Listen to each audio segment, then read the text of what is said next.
6'4". In the end. Yeah. Thank you. Yeah. That was probably the hardest episode I've done on the series. That was and you guys should know the guy that played me when I wasn't playing me. They had actually gone through a casting process to see if they could find an actor to come and play.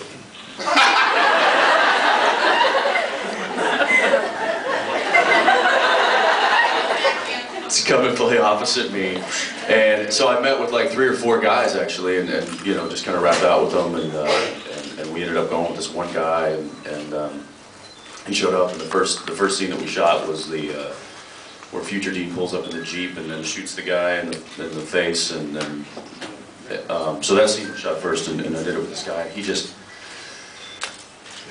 couldn't. It just wasn't working, right? So immediately the producers were like, "It's not working. It's not, you know, it's not getting what we want." And so I said, "Listen, why don't we just get the guy who next to me has played Dean Winchester more than anybody, which is Todd Scott, my stunt double." So Todd Scott, who is an amazing stunt guy, and he's made me look like a badass since Dark Angel, actually. Who has never done on-camera lines or anything like that.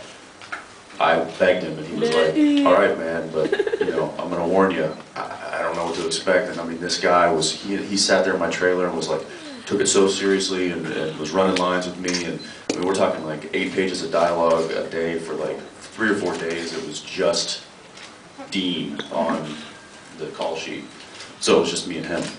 All the stuff in the cabin and stuff like that, and it was just a mind boggle, because I'm so used to, as just like an actor, learning my lines. I think we've kind of fallen into the same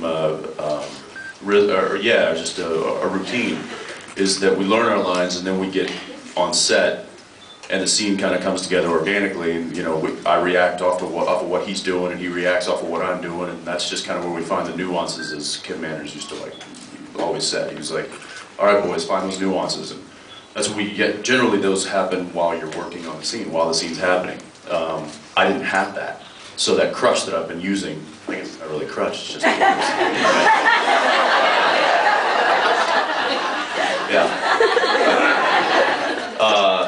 was gone, and it was really strange for me, because I had to then think about what I was gonna do on that side of the on that side of like for Future Dean, and react accordingly as this Dean, but I hadn't done that yet. So then I had to, after that, I had to turn around, get dressed, and then remember what I had done, and then act accordingly.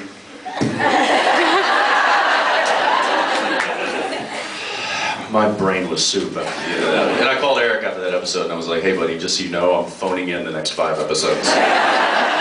So I can attest to the last day of last day of episode 3. I had 3 days off. I had a Friday and I had a Friday off. I was off like the first day of shooting, and so I had a 3-day weekend. I had been down in Los Angeles, so I come back and I'm like, "Hey, I'm ready to do like my Lucifer scene," and Jensen's kind of like,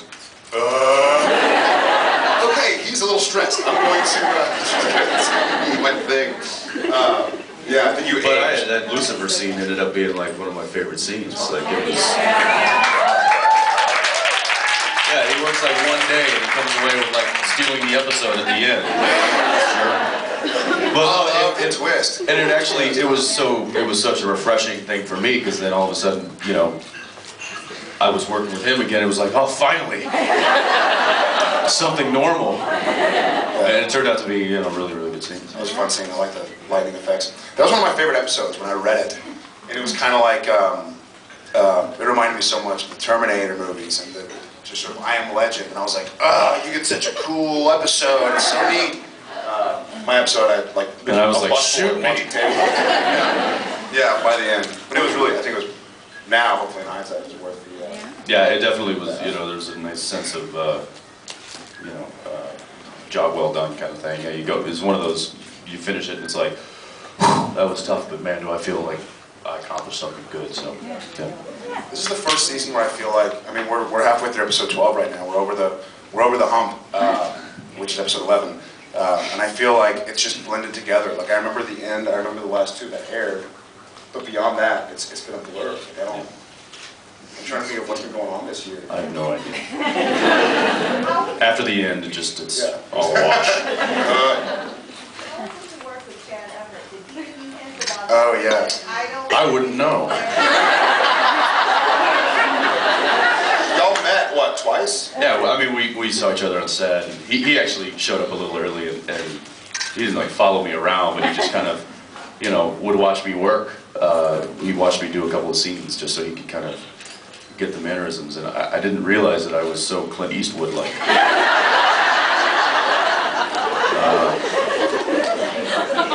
Dude. He had a great time. We all Jen Everett fans. He was great. I actually had to work with him. You did not. Did you have any scene with? No. No, why would I?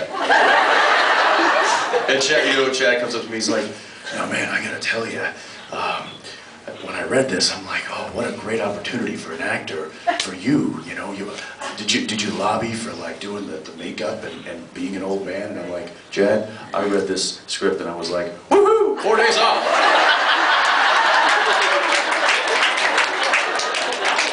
By this point, we don't That's the only thing I saw. There's no opportunity there for an actor. I love the scene with him and Jim in the graveyard. Proud old man. You've got your hand up and you're being so polite. Is Sam really still have bad blood in him because he